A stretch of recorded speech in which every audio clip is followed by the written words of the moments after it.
Assalamualaikum warahmatullahi wabarakatuh. Hari ini saya kebetulan berada di ibu kota Jakarta setelah kemarin diundang oleh stasiun televisi nasional berbicara tentang geliat politik, tepatnya debat terakhir pemilihan gubernur dan wakil gubernur Jawa Timur.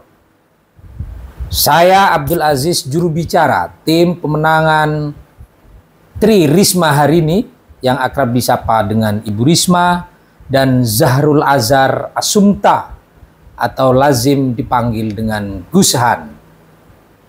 Pemirsa, ketika berada di ibu kota, ingatan saya adalah seorang perempuan yang penuh keibuan. Seorang perempuan hebat yang nyaris tak menemukan padanan terutama di bidang kesehatan. Bahkan tidak saja kesehatan masyarakat, tetapi adalah politik kesehatan. Inilah satu keistimewaan perempuan hebat yang hari ini saya izin kepada beliau untuk bertandang, untuk silaturahim, untuk menemui beliau, berbincang dengan kita semua tentang kabar beliau. Saya sudah lama tidak bertemu dengan ibu yang satu ini. Tapi sebelum itu saya ingin kenalkan kepada pemirsa. Beliau bernama Siti Fadilah Supari. Iya. Assalamualaikum, Bu. Waalaikumsalam. Sehat ya, Bu ya? Alhamdulillah. Alhamdulillah. Selamat datang Pak Aziz. Terima kasih. Sudah lama sekali. Udah lama sekali. Dan kita udah berapa kali janjian ya, Bu ya? Kita janjian ya. Nah, sekarang ketemu sama-sama jadi jubir ya. Sama-sama jadi jubir ya. Kalau situ jubirnya Bu Risma, jubirnya Pak Dharma Pongrekun. Oh iya. Jadi ya ceritanya pemirsa ini sesama jubir begitu ya. Nah, namun orang yang saya ajak bicara ini itu sebetulnya memang banyak orang itu penasaran itu. Sesungguhnya Ibu Siti Fadilah Supari ini siapa sih gitu kan. Karena Kak memiliki kemampuan yang luar biasa pada bidang kesehatan, bahkan tidak saja di dalam negeri tetapi juga di luar negeri. Sedikit saja soal kurikulum vitae beliau. Itu medium 2004 sampai 2009 beliau merupakan Menteri Kesehatan. Betul ya, Bu ya? Iya. Menteri Kesehatan, kemudian 2010 sampai 2014 beliau ini adalah anggota Dewan Pertimbangan Presiden. Iya. Nah, ini bukan sembarang perempuan dan ini bukan sembarang SDM, tetapi SDM ini cukup diandalkan di Republik ini.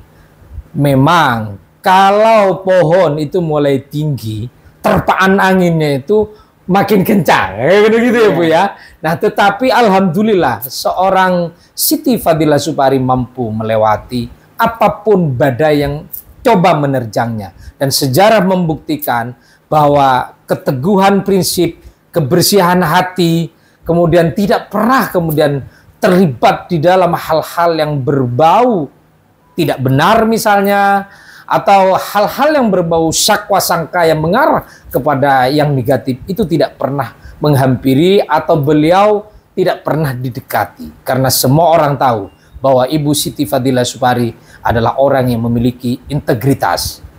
Terima kasih Pak.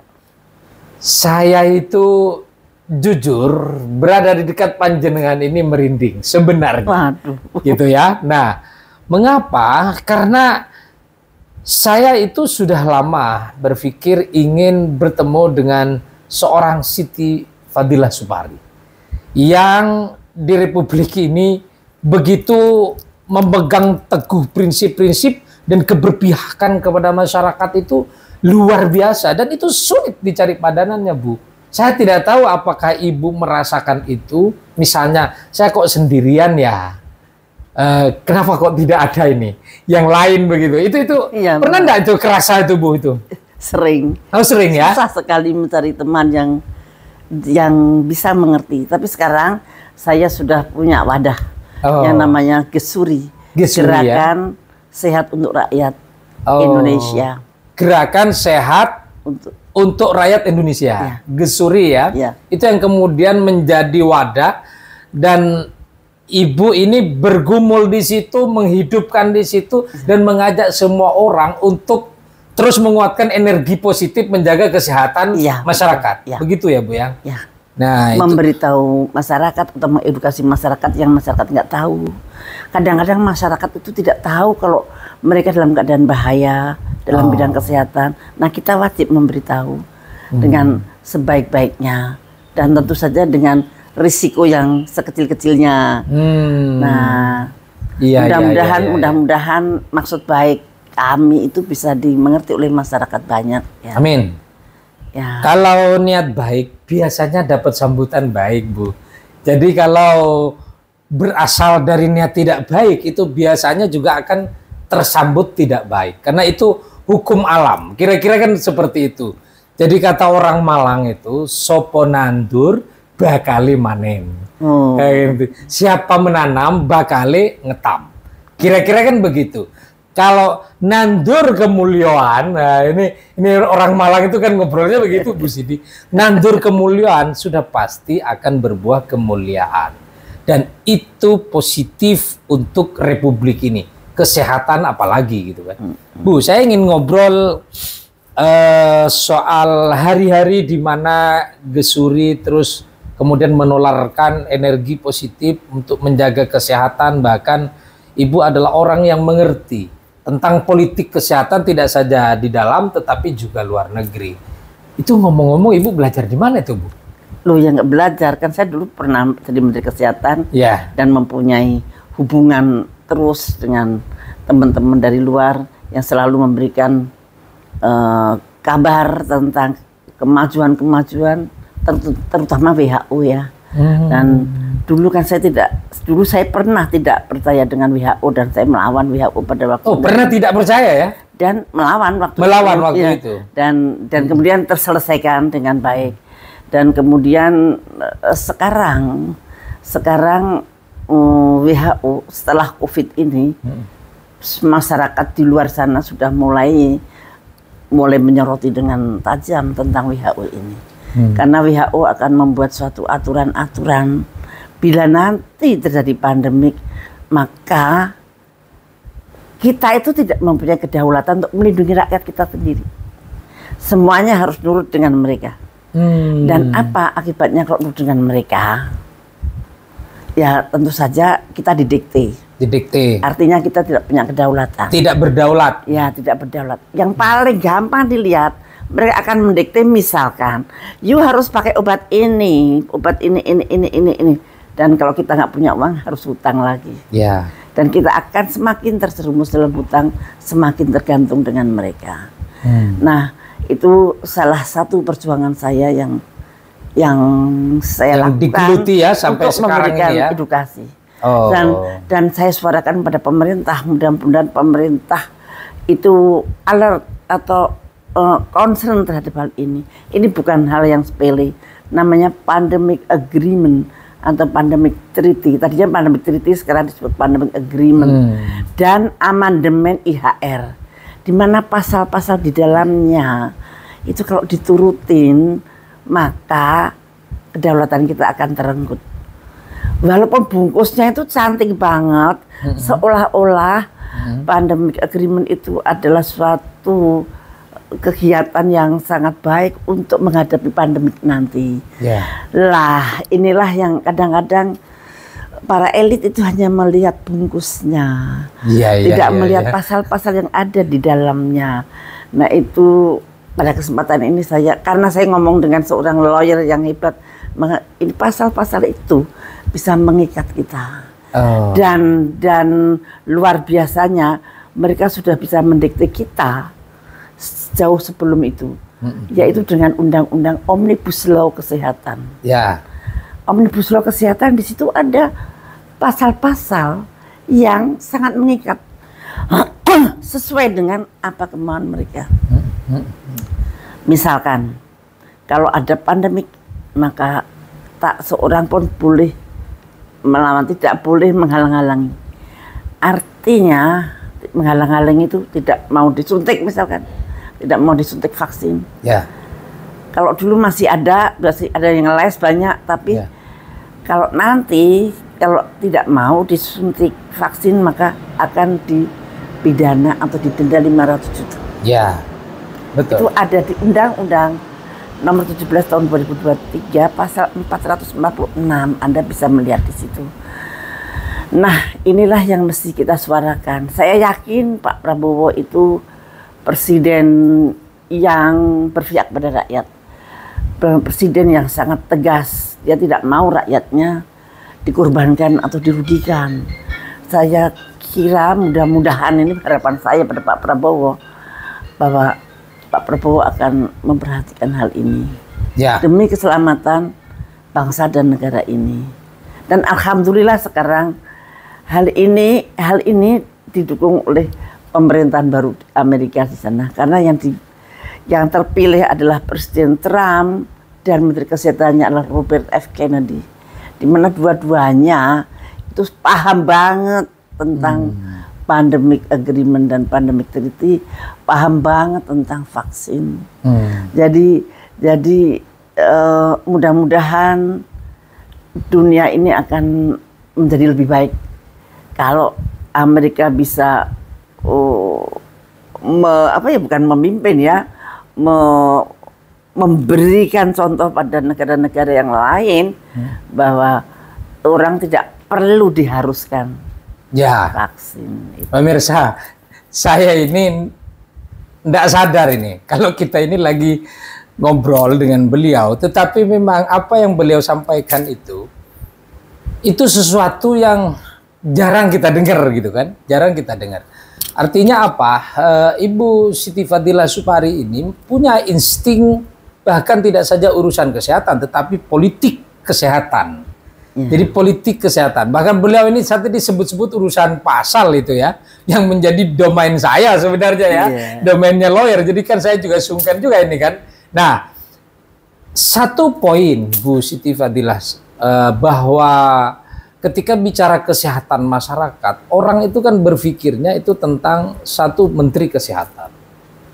Karena menteri inilah yang kemudian mendesain ya, bagaimana kemudian kesehatan masyarakat seluruh Indonesia itu kemudian betul-betul mendapatkan haknya, ya kan, mendapatkan haknya.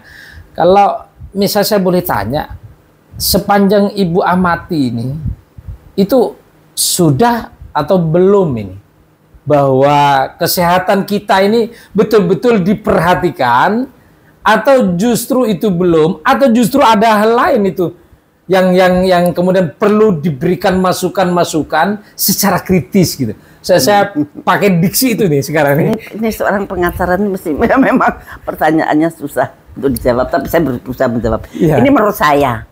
Orang berpendapat boleh ya Pak ya? Boleh. Menurut saya so far sampai sekarang Menteri Kesehatan ini memang orang yang sangat cerdas, pinter memanage. Tapi menurut saya kurang paham di dalam bidang kesehatan. Yang saya lihat kebijakannya masih copy paste dari kebijakan dari luar. Nah, ini yang mungkin karena beliau bukan dokter, jadi dia lebih banyak copy pastenya. Oh, basically bukan dokter. Ya, bukan dokter beliau. Tapi anaknya pinter ya, cerdas. Saya akui pinter cari uang. Tarik uang untuk kesehatan ya. Dan orangnya memang memanagenya juga pinter. Betul. Tapi ya itu mungkin karena bukan dokter.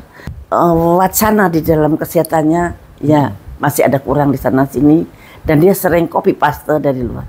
Dia selalu menganggap WHO itu mesti baik banget. WHO itu mesti benar lah, itu belum tentu benar. Kita harus setiap kebijakan dari luar harus kita betul-betul kita kaji dan harus kita sesuaikan dengan kearifan lokal kita. Tidak boleh bangsa kita dipaksakan, disamakan dengan kemauan mereka, kemauan dari asing. Kita punya cara hidup sendiri, kebudayaan sendiri, kepercayaan, semua punya berbeda. Kita tidak bisa disamakan dengan masyarakat dari luar. Nah itu penilaian saya, barangkali penilaian saya salah. Mohon maaf, tapi saya sih itu penilaian saya. Dia lebih pinter, cerdas, pinter, kemudian pinter cari dana. Ya, cuman kurang di bidang kesehatan. Oke, itu penilaian, tentu ini bukan sembarang penilaian karena pemirsa, beliau ini adalah mantan Menteri Kesehatan ya. Jadi orang yang tahu betul dan basically ya, tapi itu menurut beliau ini saya dokter ya. kan begitu ya. Kira-kira masukannya apa tuh Bu untuk Pak Prabowo nih gitu kan. Nah, sehingga pemerintahan ke depan ini pada bidang kesehatan harus bagus dong. Kan kira-kira kan begitu ya. Iya, saya kira Pak Prabowo mempunyai suatu kebijakan, suatu kecerdasan ya, untuk melihat mana yang baik untuk rakyat dan mana yang tidak. Dan beliau itu orangnya tegas. Dan beliau kan juga punya penasihat di bidang kesehatan, itu Pak Terawan. Dan Pak Terawan juga peka di dalam masalah-masalah yang betul-betul menyentuh rakyat. Kalau melihat para penasehat sudah selesai, kita intip Dewan Pertimbangan Presiden itu belum selesai sepertinya Bu ya. Apakah ada, apakah tidak? Apakah ada atau tidak ada? Tadi ada penilaian secara basically bukan dokter, tetapi cerdas, pinter, funding dananya luar biasa dan seterusnya. Berarti kan tinggal disempurnakan. Ya. Nah, kalau ada kehadirannya Bu Siti Fadila Supari ini kan berarti menjadi lengkap. Harapan Indonesia lebih baik itu akan tumbuh. Nah, itu harapan ya, kira-kira begitu. Bapak. Harapan. Ya. Salah satu bagian dari masyarakat yang melihat seorang Siti Fadila Supari. Baik, saya ingin geser pada hal yang aktual. Pilkada. Ya, aktual Pilkada ya. Pilkada ini kan. Sebentar lagi kita akan mengikuti 27 November. Saya ingin bantu KPU, saya ingin juga mendorong agar kita semua menggunakan hak pilih pada 27 November ya. Ini di pertengahan, mestinya di ujung ini. Nah, karena kita ingin membahas itu, seluruh Indonesia akan melakukan sebuah pesta demokrasi untuk melahirkan pemimpin-pemimpin yang berintegritas. Ya. Pemimpin-pemimpin yang kita yakini akan mampu menjalankan segala janji-janjinya. Pemimpin-pemimpin yang tidak muluk-muluk membuat program. Betul. Artinya apa? Menyusun visi misi dan programnya itu terencana, terukur dan terprediksi. Ya kan begitu Ibu ya. Nah, kalau melihat pilkada nih dan kita intip Ibu Siti Fadila Supari ini memiliki investasi yang luar biasa nih kalau bicara tentang kesehatan masyarakat, bicara tentang politik kesehatan. Kalau bicara politik kesehatan, tentu dong ibu ini juga terlibat bagaimana kemudian memberikan sumbangan pikiran terkait dengan wajah politik kita, gitu kan. Kalau pendapat ibu bagaimana nih wajah politik kita hari ini nih menjelang pesta demokrasi 27 November? Wajah politik kita kan ini sedang ada transisi ya. Dari Pak Jokowi ke Pak Prabowo. Ini baru 1 bulan loh. Baru 1 bulan. Baru 1 bulan, tapi sudah banyak sekali kejadian yang perlu kita catat gitu. Betul. Secara politik. Ya. Pak Prabowo itu begini-begini dan menurut saya Pak Prabowo memberikan harapan. Ya. Kita ke depan. Dan mudah-mudahan tidak terulang lagi seperti yang dulu-dulu gitu ya. Yang pemerintah dulu gitu. Untuk pilkada memang sangat unik karena ada yang partai kemudian lawannya kota kosong. Oh iya. Nah itu kemudian ada juga yang Kim Plus sangat dominan di dalam seolah-olah negara ini miliknya Kim Plus gitu. Ya. Apa maunya Kim Plus harus semuanya menang gitu. Ya. Seperti itu mungkin cuma perasaan, mungkin cuma apa ya, tapi yang kita lihat seperti itu. Bagaimana Kim Plus itu terdiri dari 13 partai, kayak apa sih kuatnya gitu loh. Nah, dan itu nampaknya terasa di daerah-daerah juga ya Pak ya. Ya. Bapak kan sebagai juru bicaranya Bu Risma itu. Ya. Nah, saya kenal baik sama Bu Risma itu. Alhamdulillah. Ini pemirsa beliau ini sudah mulai nyebut nama Ibu Risma. Ya, tentu saya ingin mengulik apa sesungguhnya pandangan seorang Siti Fadilah Supari tentang MAIS Jatim. Jadi dulu 2010, 2020 2 kali wali kota. Ya, kemudian yang paling monumental yang tidak pernah terbayangkan di Jawa Timur eksis sejak tahun 1965, Gang Doli. Eksis sekali, ada sekira 6.000 perempuan di sana yang kemudian tidak pernah tersentuh dari era ke era, dari gubernur ke gubernur, wali kota ke wali kota. Tetapi di zaman Ibu Risma itu kemudian selesai dengan soft dan lapangan pekerjaan dibuka, kreativitas terbangun, ekonomi kerakyatan tumbuh. Apa pendapat Ibu Siti Fadilah Supari terkait sosok Tri Risma hari ini, akrab disapa Ibu Risma? Bu Risma itu orang luar biasa. Saya dulu waktu jadi Bantimpres ya, pernah juga berkunjung ketika beliau jadi wali kota. Dan permasalahan kesehatan juga yang saya bawa itu langsung dia pak luar biasa. Saya sangat kagum dengan beliau. Dia seorang wanita yang betul-betul satu pekerja keras, integritasnya luar biasa, dan dia bisa dipercaya, jujur banget, nget. Saya melihat ketika beliau jadi Menteri Sosial, seharusnya beliau gampang sekali itu kalau orang lain terpleset itu. Tapi beliau tidak, itu beliau teguh banget. Jadi saya memang sangat kagum dengan namanya Bu Risma itu. Dia orang yang kuat banget dan tidak pernah ada kepentingan pribadi. Artinya bisa disimpulkan bahwa benar. Apakah dia menjadi wali kota? Saya kenal jadi wali kota. Saya melihat dia jadi menteri. Dia tetap kepribadiannya seperti itu dan dia tidak pernah berbuat sesuatu untuk kepentingannya dia pribadi, bahkan kepentingannya keluarga, enggak. Semua dia curahkan waktunya, curahkan pikirannya untuk tanggung jawabnya di dalam pekerjaannya itu. Nah, itu yang susah kita cari orang seperti itu. Ya, nah pemirsa, terutama rekan-rekan warga segenap warga di Jawa Timur khususnya, di Indonesia umumnya, bahwa kalau ada orang dinilai oleh banyak orang itu baik, itu memang setiap diri kita memiliki tanggung jawab untuk kemudian mendorong ia untuk menjadi pemimpin kita. Kan begitu ya Bu ya? Untuk mendorong. Itu menjadi tanggung jawab sehingga setiap orang kemudian terpanggil. Nah, satu lagi, Ibu Risma itu kan kesenangannya itu atau tipologinya menurut banyak orang sukanya ceplas-ceplos buah. Artinya apa adanya. Itu gayanya. Gaya, style orang, kan begitu ya. Boleh dong. Itu boleh. Dan memang tidak perlu untuk dirubah gitu kan ya. Tidak perlu, artinya apa?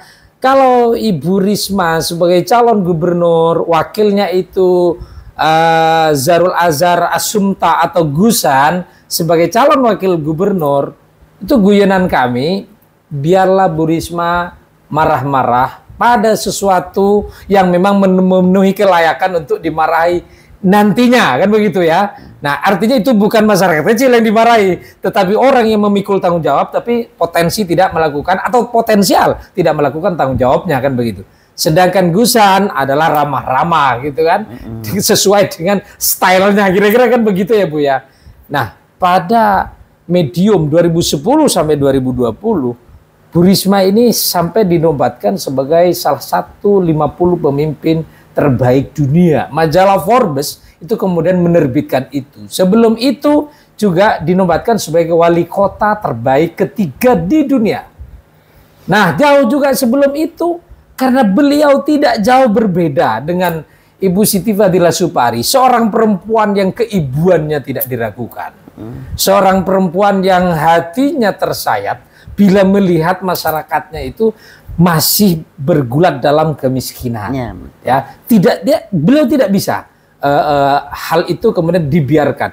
Bahkan hal-hal teknis yang seharusnya bisa selesai di anak buah itu dikerjakan sendiri oleh Ibu Risma. Apa pendapat Ibu? Yang unik itu waktu waktu dia jadi wali kota, Ya. kalau dia naik mobil kemudian ada kemacetan, dia turun dari mobil, dia ngatur mobil. Ngatur lalu lintas ya. Nah, itu menunjukkan betapa dia sangat concern terhadap lingkungan, Ya. terhadap apa saja kalau itu mempersulit orang dia bantu. Nah, itu memang suatu modal yang sangat bagus sekali untuk menjadi seorang memimpin suatu daerah. Betul, area-area Surabaya, ya, area-area Surabaya. Ini penilaian dari orang yang jauh dari Surabaya.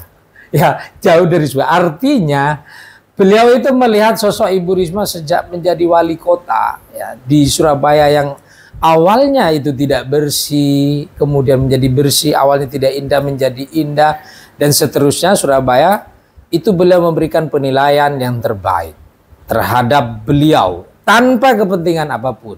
Ibu Siti Fadilah Supari ini sudah pernah juga menjadi menteri, bahkan Dewan Pertimbangan Presiden. Jadi kalau melihat Bu Siti bahwa perhelatan pilkada itu di banyak tempat, khususnya di Jawa Timur, itu ada seorang Risma, berarti pendapat Ibu ini, apakah seorang Risma ini layak atau bagaimana untuk memimpin Jawa Timur ini? Oh iya, layak banget lah. Layak banget ya? Layak banget. Dengan segala prestasi, mudah-mudahan tidak ada yang menghalang-halangi begitu ya. Nah, kalau dari ini pemirsa, kalau sudah muncul diksi, mudah-mudahan tidak ada yang menghalangi. Kalau dilihat dari kemampuan, ya, kepintaran dan sifat-sifat aslinya, itu menurut saya ya sangat layak untuk menjadi gubernur di wilayah yang sebegitu luas yang namanya Jawa Timur. Karena beliau kan dikenal bersih ya Bu ya, bersih, anti korupsi, kan begitu ya. Anti korupsi. Tidak pernah kepentingan dirinya diurus, selalu kepentingan orang yang diurus, gitu ya. Benar banget. Jadi itu ya yang dilihat oleh Ibu Siti Fadilah Supari berkaitan dengan Ibu Risma. Bu Risma itu dengan Gusan memiliki tagline resik-resik Jatim. Resik-resik itu bahasa Jawa, Bu. Resik-resik itu bersih-bersih. Kayak gitu ya. Jadi bersih-bersih Jawa Timur. Kalau melihat tagline-nya demikian dan divisi besarnya itu adalah berkaitan mewujudkan pemerintahan yang transparan, akuntabel, begitu ya. Nah, berkeadaban. Itu apa yang dilihat oleh Ibu Siti? Kenapa beliau harus membuat satu tagline itu resik-resik Jatim, bersih-bersih Jawa Timur? Ya mungkin dia melihat bahwa Jatim saat ini belum bersih. Oh.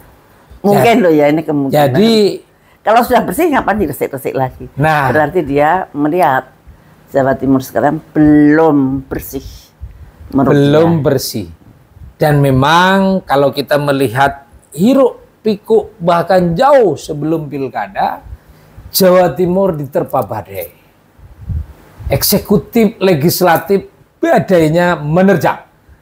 Dan kami sangat berharap badai ini segera berlalu. Kan begitu. Kenapa? Karena setiap kami di Jawa Timur ketika ditanya itu soal badai, itu beban moral kita ini. Makanya kami terus mendorong Komisi Anti Rasuah untuk kemudian badai ini segera berlalu. Artinya apa? Kalau badai ini tidak diselesaikan, syakwa sangkanya ini menjadi liar, Bu Siti. Nah, saya kira semua kita itu sepakat bahwa dalam pemerintahan untuk mewujudkan good governance itu mutlak namanya bersih, namanya transparan dan seterusnya. Clear and clean. Clear and clean, jelas, bersih. Nah, apakah Bu Siti melihat itu melekat kepada seorang Risma? Iya, saya melihatnya. Ada di seorang Risma ya? Iya. Nah, bahkan kemudian ketika beliau turun ke bawah, begitu 2 pekan, 3 pekan ini, gelombang sambutan masyarakat, ingatannya satu, ini orang yang menutup doli. Nah, ini orang yang, jadi tidak mau prestasi yang lain itu tidak mau melihat. Artinya, lawan-lawan politiknya memajang prestasi 700 sekian sekalipun, dikasih satu saja bahwa doli berhasil ditutup. Rontok itu, Bu. Itu menurut orang-orang ya. gitu loh. Malah kan itu kan suatu prestasi sebetulnya. Prestasi. Dan itu bagian dari kesehatan masyarakat. Kalau kita mau jujur. Iya. Betul kan Bu ya? Iya. Jadi kalau kita mau jujur itu bagian dari kesehatan masyarakat. Itu malah untuk menyerang dia begitu. Nah, bukan. Jadi begini. Saya tuh lawan politiknya itu kemudian kan menggambarkan bahwa Ibu Risma kan cuma berhasil itu mengelola kota Surabaya gitu.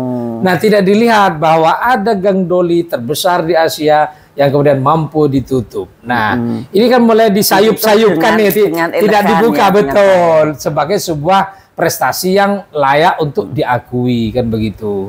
Nah, terakhir Bu, saya ingin nanya soal integritas itu di mana saja kan harus dijaga Bu ya. Iya.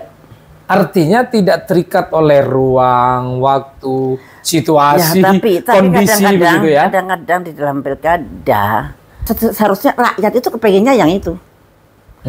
Tapi politik kadang-kadang tidak berpihak pada orang yang seperti itu. Seperti jago saya di Jakarta ya. Di Jakarta itu saya mempunyai calon independen. Itu integritasnya tinggi sekali. Tidak ada jejak digital. Dia pernah tersangkut korupsi, tidak pernah tersangkut tim ses yang tersangkut judi online juga nggak ada. Iya. Nah, kemudian tidak pernah juga pelecehan agama. Dan paling bersih itu nomor 2 kalau di Jakarta. Tapi ya itu kita tidak mempunyai partai satupun. Masih mending Bu Risma masih ada PDIP. Kita tidak ada partai karena memang betul-betul independen. Dan saya melihat salah satu paslon dengan bangga mendekatin Pak Jokowi, Pak Prabowo. Lah kalau paslon independen bukan sungkem pada penguasa, tapi sungkemnya pada rakyat. Nah itu. Mudah-mudahan Bu Risma juga sungkemnya juga pada rakyat. Betul. Kalau Bu Risma sih udah ketahuan sih dari dulu ya. Dia sangat berpihak pada rakyat. Artinya rekamnya itu semua orang tahu, kan begitu ya. Tidak dipoles pun ya orang juga sudah tahu begitu. Bahkan beliau sampai tidak peduli dengan polesan-polesan performan wajah dan seterusnya itu kan di setiap turun. Kadang saya goda itu Bu Risma, coba agak tipis-tipis gitu kan. Jadi ada tipis-tipis, sudah apa adanya saja itu. Saya ini tidak biasa moles-moles. Nah, ini kan satu kalimat yang kemudian lugu ya. Jadi kejujurannya itu ya memang karena biasa, bukan baru belajar jujur kan gitu kan. Nah, bukan baru belajar jujur. Sebagai penutup Bu, apa harapan dan pesan seorang Siti Fadilah Supari kepada Ibu Risma yang tengah berlaga, seorang perempuan? Kita sudah bahas itu tadi di awal untuk di Jawa Timur. Oke ya. Saya Bu Risma, saya ucapkan selamat berjuang. Anda sudah on the right track. Model Anda besar sekali. Anda seorang pekerja keras, Anda yang mempunyai integritas tinggi, dan Anda itu dicintai rakyat Jawa Timur. Dan yang wajib kita memang harus berjuang dan berjuang. Soal hasilnya itu Allah yang mengaturnya nanti. Baik, terima kasih Bu Siti Fadilah Supari. Mudah-mudahan sukses ya Bu Risma. Amin. Dari Jakarta, saya berbicara dengan seorang perempuan yang hampir 11-12 ini dengan Ibu Risma. Beliau juga sangat jujur, pekerja keras juga, berpihak kepada masyarakat, terutama soal kesehatan masyarakat. Ada banyak hal sesungguhnya yang akan saya bincangkan dengan beliau, tetapi memang ini akan kita jadwalkan kembali. Kita akan ngobrol dengan beliau lebih dalam lagi terkait dengan kesehatan masyarakat. Dan beliau memberikan harapan, dorongan, semangat untuk sesama perempuan yang berlaga di Pilkada Jawa Timur kepada Ibu Tri Risma hari ini yang akan disapa Ibu Risma dengan calon wakilnya Zahrul Azhar Asumta atau Gushan. Terima kasih pemirsa dan terima kasih Bu Siti Fadilah Supari. Baik pemirsa, kita akan tutup ini. Sampai jumpa di pertemuan yang akan datang. Saya Abdul Aziz. Wassalamualaikum warahmatullahi wabarakatuh.